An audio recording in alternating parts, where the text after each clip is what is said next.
sa loob ng Senado. Makakausap po natin live via Zoom, Senator Win Gatchalian. Good morning, Senator. At Good welcome morning. po.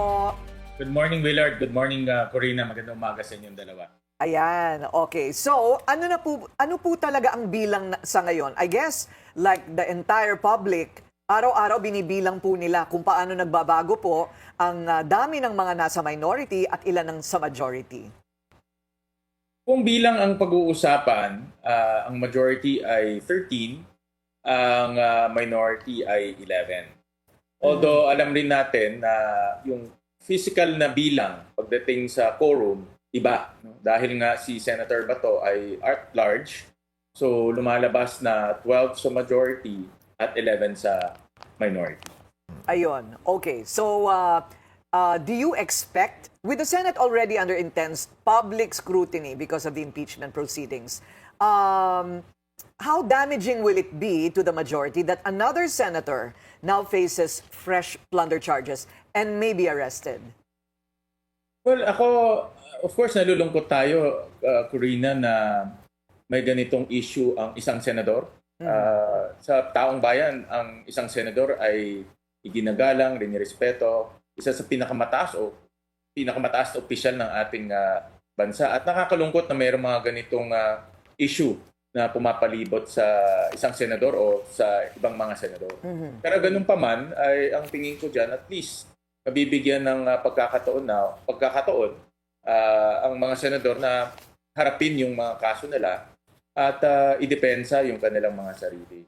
So, yan ang aking pananaw. So, kung may epekto man sa majority, nakikita ko naman dito goes both ways. Mabibigyan din ng opportunity yung majority or yung senador na magkakaroon ng nagkakaso, masagot yung kanyang kaso.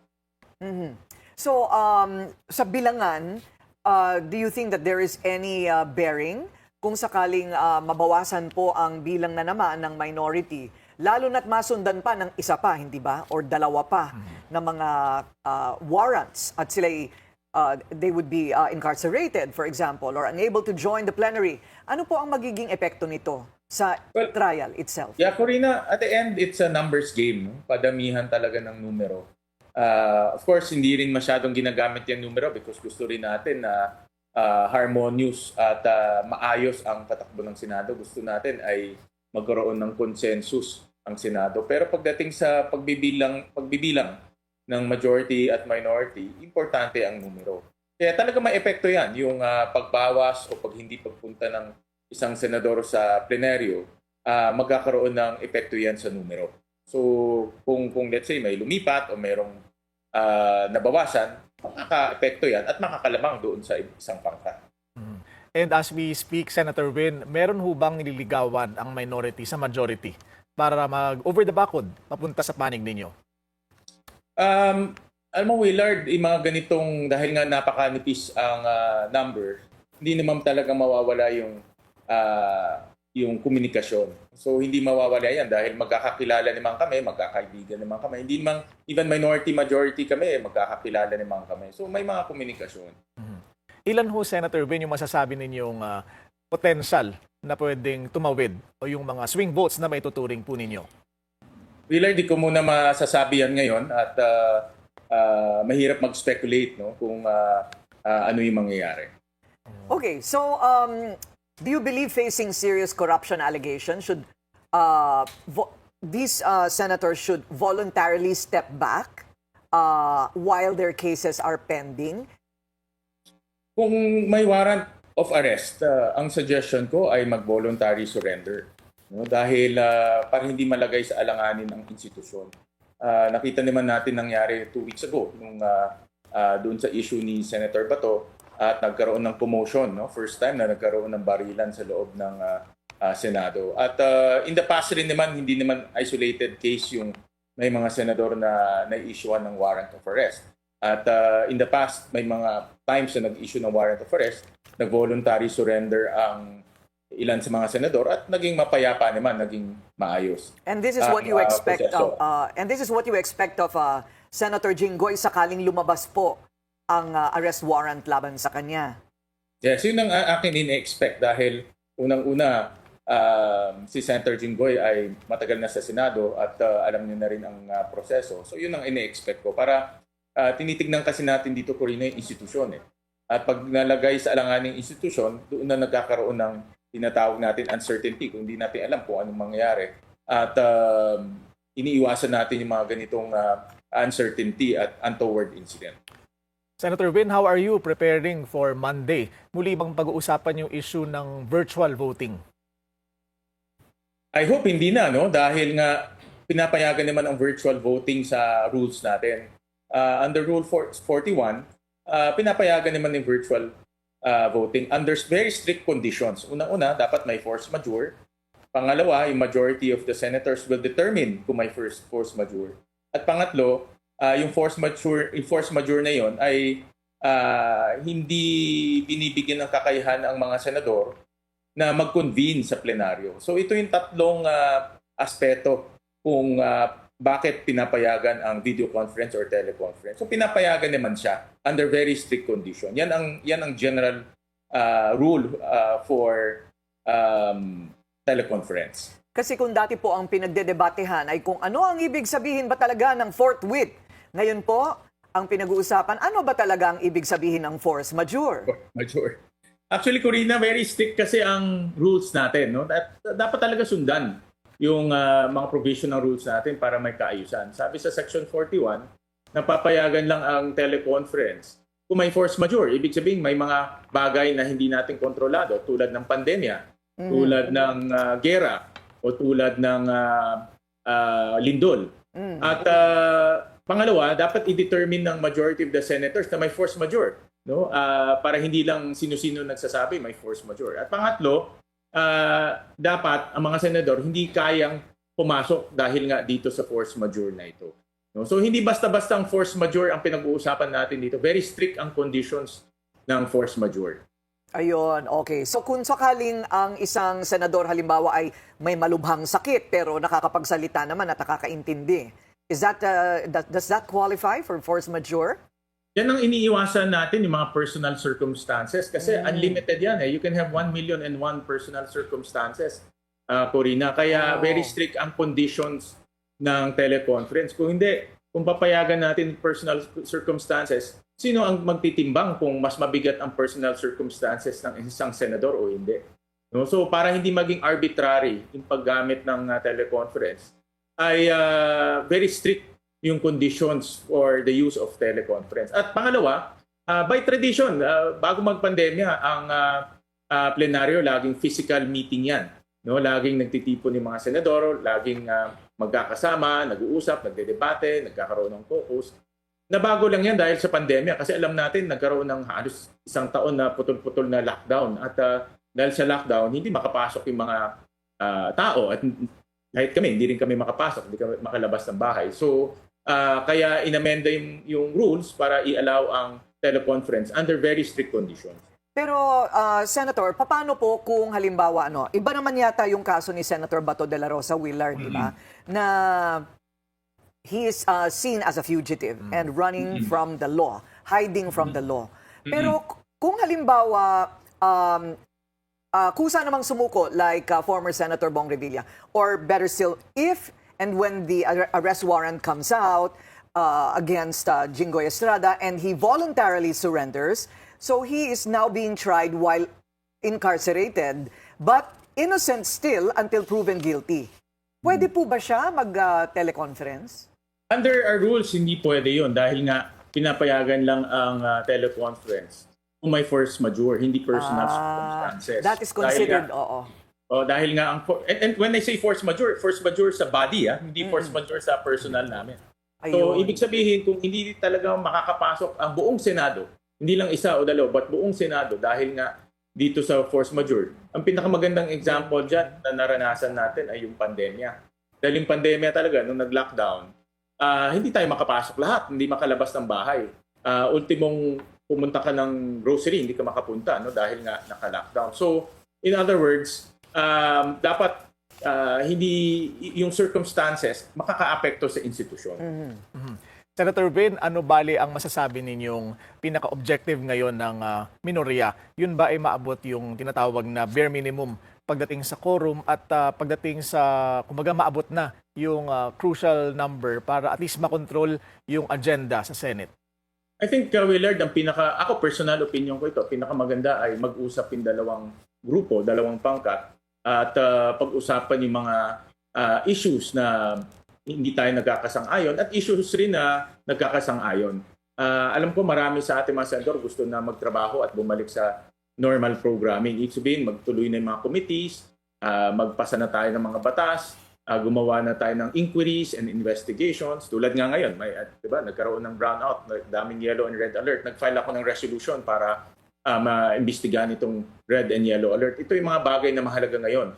At ini-estimate ng mga ekonomista, ang inflation natin papalo ng 8%. So dapat may reaction din tayo dyan at pinag-aaralan natin kung paano matulungan yung mga kababayan natin. So maraming senador gusto na bumalik sa trabaho at yan ang dapat pag-usapan.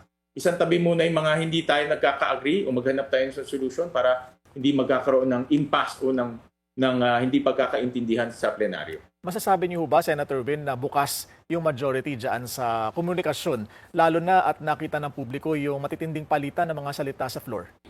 Yes, bukas, no? Bukas at iwasan na rin natin yung mga nakakasakit sa isa't isa, no? Tulad ng video na inilabas ng isang araw na maraming nasaktan dahil in-accuse na ganito, in-accuse na mayroong mga masasamang motibo na wala naman talaga, no? So iwasan na muna natin yung mga nakakasakit sa isa't isa at pag-usapan natin ngayon yung mga bagay na makakatulong sa buhay ng ating mga kababayan. Yun ang importante, no? At kami sa minority, yan rin ang nakikita namin. Marami nang gusto magtrabaho. At mapag-usapan mabuti para how do we move forward.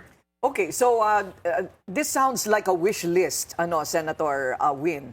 Pero realistically, on Monday, ano ang nakikinikinita ninyong mangyayari? What will be the first point of order? Well, ako ang aking gusto sanang mangyari, ito pananaw ko lang ay mapag-usapan mabuti yung agenda this coming week. At yung mga, sabi ko nga, isang tabi muna yung mga contentious, yung mga talagang hindi tayo magkakasundo. Kung gustong ilagay yan on the floor, pag-usapan natin yung compromise o kung paano may ayos yung proposal na yan. At mabuo na yung mga committees dahil hindi pa nabubuo yung mga committees until now. No? So, importante mabuo yung committees para magkaroon ng tuloy-tuloy na hearing. So, ang aking hopefully in the next few days ay magkaroon ng magandang pag-uusap para makapagtrabaho na tayo. Okay. Do you agree dito po sa pananaw ng iba that all roads lead to the impeachment trial? Whether Vice President Sara Duterte will indeed be impeached or acquitted? Well, iba naman ang magiging usapan pagdating sa impeachment, Corina, dahil evidence-based yan. Depende yan sa presentation ng ebidensya, both the prosecution and the defense. At depende rin yan kung gaano katibay yung ebidensya. So, para sa akin, at least, no, iba yung usapan na yan dahil iba naman ang magiging takbo pagdating sa impeachment. So kayo po ay parang you're confident, you're positive about the senators actually voting according to their conscience? Ganun They will be po? voting according to the evidence. To the evidence, yes. Yes. Depende kung ano magiging presentation ng evidence. At sa aking mga pag-uusap sa mga kasamahan natin, yan talaga ang titignan nila. No? Kaya importante yung paglatag ng ebidensya ng prosecution. Importante rin yung paglatag ng arguments ng depensa. At titignan natin dito kung ano ang magiging ebidensyang ipipresenta sa publiko. Ang sabi kasi nila, Willard, the Senate is now being weaponized.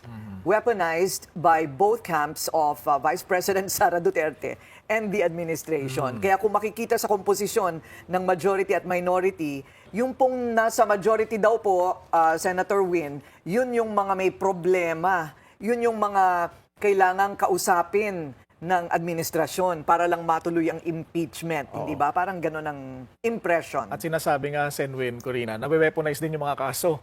At yung Yes. timing ng pagsasampa ng mga cases, coincides with the start of the impeachment trial. Right. Kaya I'm curious, Senator Win, kung tingin nyo ba ay magkakaroon ng chilling effect sa members ng majority itong nangyari kay Senator Bato at yung pagsampa ng reklamo kay Senator Jinggoy at pati yung potential or pagsasampa rin ng kaso laban kay Senator Joel Villanueva. May chilling effect ho kaya sa majority? Ako, Willard, itong mga kasong to matagal na, no? Bago nagkaroon ng impeachment, bago nagkaroon ng usapan sa impeachment at usapan sa liderato, may mga kaso na ito. No? So, for example, yung ICC case ay alam naman natin, napakatagal na. I think by the start of even before the start of the administration, may mga cases na final na sa ICC. So, at kumbaga nagkaroon lang ng progression at tumakbo lang itong kaso na ito at ngayon lang natin nakikita itong resulta ng warrant of arrest. Doon naman sa flood control, kung titignan natin, ito ay naibulgar ng ating Pangulo middle of last year. Wala pang usapan ng liderato, wala pang usapan ng impeachment, at nabulgar ito at nagkaroon ng investigasyon, may mga nakulong at tumakbo lang ng tumakbo itong kaso na ito. So, ang pananaw ko dyan ay ito ay matatagal ng kaso. Ito ay mga kasong even before this administration. So, iba naman siya kumpara sa mga nangyayari ngayon sa Senado. Yung Senate presidency, sir, yung pangalan po ninyo parating nababanggit sa ngayon. I mean, even Senate President Tito Soto was quoted as having said that you would be a good choice for Senate President. Ang marites naman po namin, dito po sa aming istasyon, kayo po ay nababanggit dahil kayo po yung pinakawalang kalaban dyan. Ibig sabihin, walang kagalit. At saka Acceptable, no? acceptable, good performance, quiet. What do you think about that? Corina, sa mga nakakakilala sa akin, lalo na mga members of the media, sa Senado may sarili kaming Senate beat at of course mga trabaho natin. Ako naman trabaho lang talaga. For the last 10 years, na-chair natin yung Basic Education Committee, Energy Committee, Ways and Means, at lastly itong Finance. At ako ang naging direksyon natin ay magpasa ng as many laws as possible para makatulong sa ating mga taong bayan. So yun ang aking naging direksyon na magtrabaho lang at magpasa ng batas na makakatulong sa taong bayan. Ngayon, malaking karangalan sa akin na ganyan ang pananaw ng ating mga kasamahan at malaki ang aking pasasalamat sa kanila. Can it happen? Under what conditions po nakikita po ninyong magkakaroon ng palitan ng Senate leadership? Ako, Corina, trabaho muna tayo. No? To be honest about it, sinasabi ko rin to sa aking mga staff na mag-focus tayo sa trabaho kung anong pwede nating matapos. Kahit na may ganitong pangyayari sa loob ng Senado, hindi naman tayo pinipigilan na magkaroon ng konsultasyon, tumulong sa mga nasunugan. Let's say, may mga daming sunog ngayon, no? Sa Tondo, sa Binondo, at sa Taguig. So, let's just do our work for now. No? Dahil yun ang importante sa taong bayan ngayon. Maingay nga ang Senado, to be honest about it. Pero pag bumaba ka, ang daing ng tao ay yung, kagaya ng sinabi mo, Corina, mainit. Yung ibang lugar, walang tubig.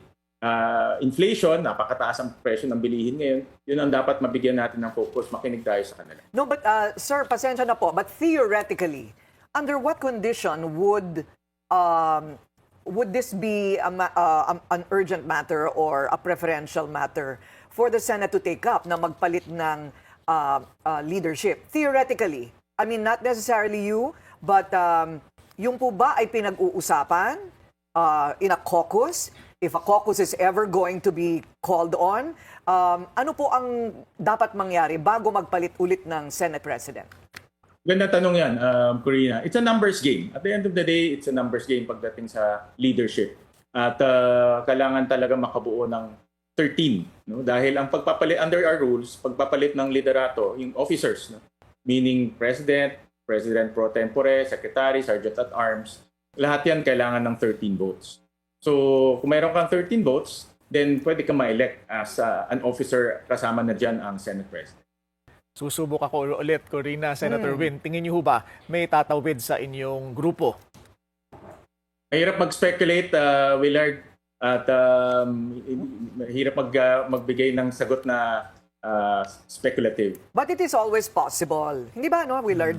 Sabi nga ni Mig Zubiri, what do you think about the comment of Senator Zubiri, sir? Ano po bang ibig niya sabihin na iba yung friendship? Anong tawag doon? Iba yung political rival at iba naman yung traidor. Ano ba yung traidor? Well, traidor, ang aking definition dyan, yung pag sa harap mo, oo, pero sa likod mo, ibang ginagawa. No? So, yun ang aking definition dyan. And you have no idea kung sino po yung pinatuturingan ni Senator Zubiri? Meron. Alam ko kung sino yung kanyang tinutukoy, pero mas maganda siya nalang kausapin niyo. Sir, initials. Hindi pwede. Saka Siya na lang, Torina. Saka ilan sila? Tsaka ilan sila. Oo. So pwede pala yun. Ano? Now, what do you hope to achieve? Ang sabi po kasi ni Attorney Mel Santamaria, at the end of the day, talagang kailangan pa rin po ng 16 na boto para sa impeachment ng isang sitting official like the Vice President at 9 lamang, 9 lang para siya'y ma-acquit. At the end of the day, you think talagang yun ang mangyayari? Acquittal pa rin talaga? Dahil numbers game na ito at kung hindi ebidensya ang tutulak sa boto ng isang senador at talagang politika, eh, sa numbers, talagang acquittal po ang mangyayari. But Corina, talagang babagsak tayo sa quality ng ebidensya at sa lakas ng ebidensya.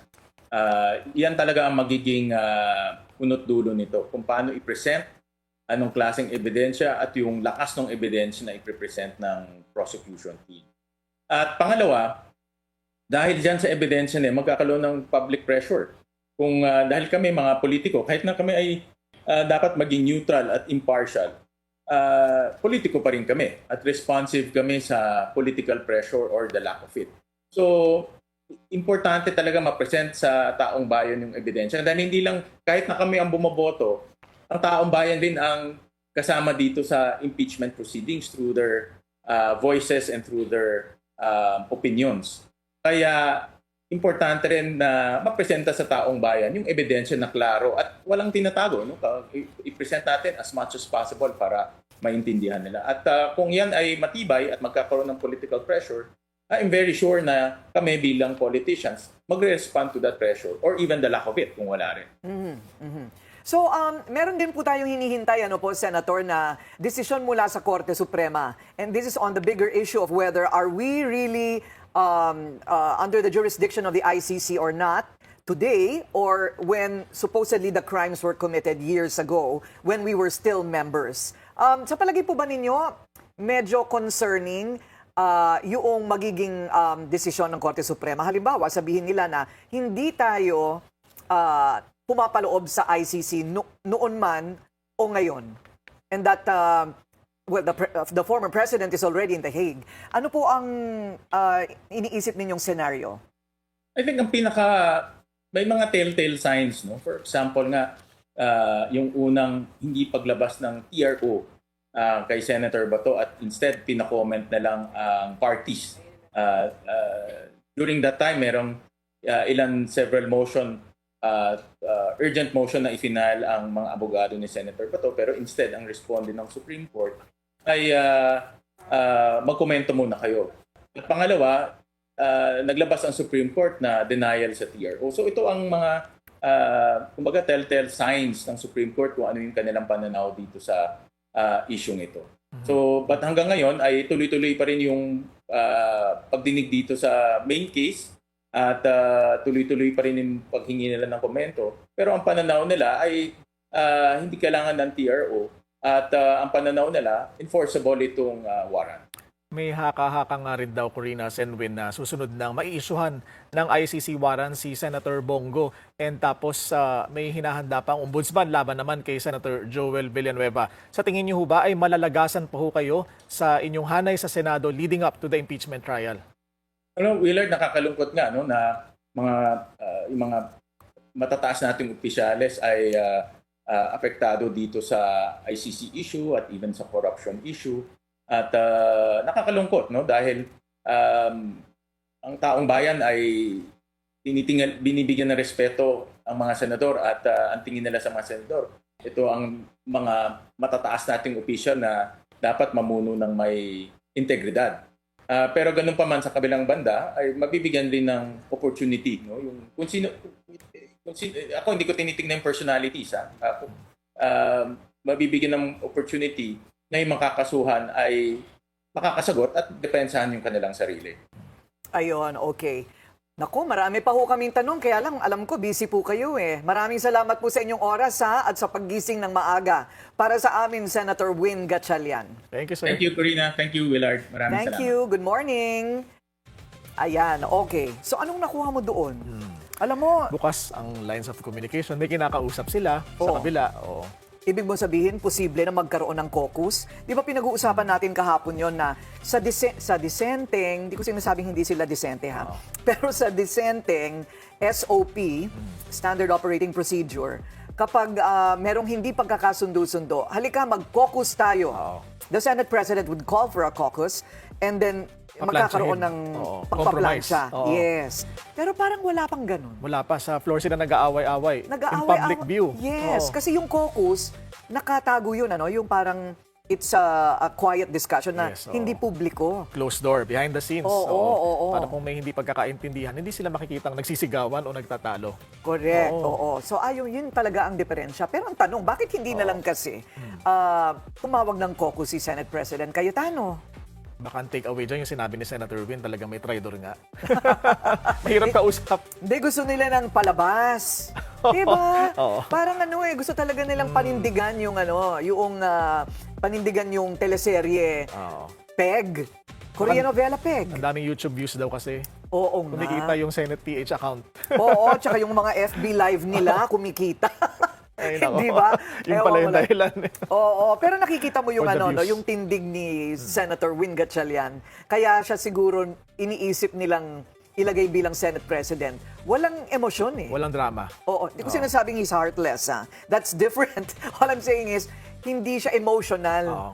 Oo, sa pagtalakay ng issue. Kumbaga, walang drama sa pag-deal ng mga issue. Oo. Kaya Pero sinabi niya, seryoso. ha, Oo. kung may mahahainan ng isang warrant of arrest na senador, dapat daw silang voluntarily to surrender. Harapin ito. Harapin, oo. Like former Senator Bong Revilla.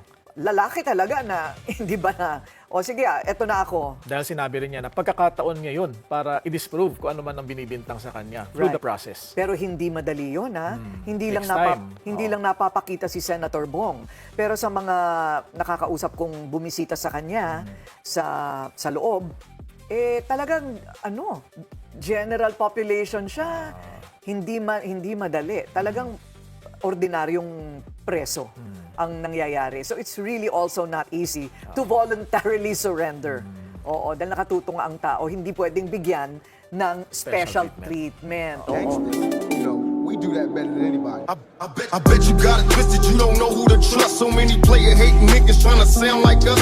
Say they ready for the front, but I don't think they know it. Straight to the depths of hell is where them cowards going. Well, all you still down, nigga, holler when you see me. And let these devils be sorry for the day they finally free me. I got a caravan of niggas every time we ride.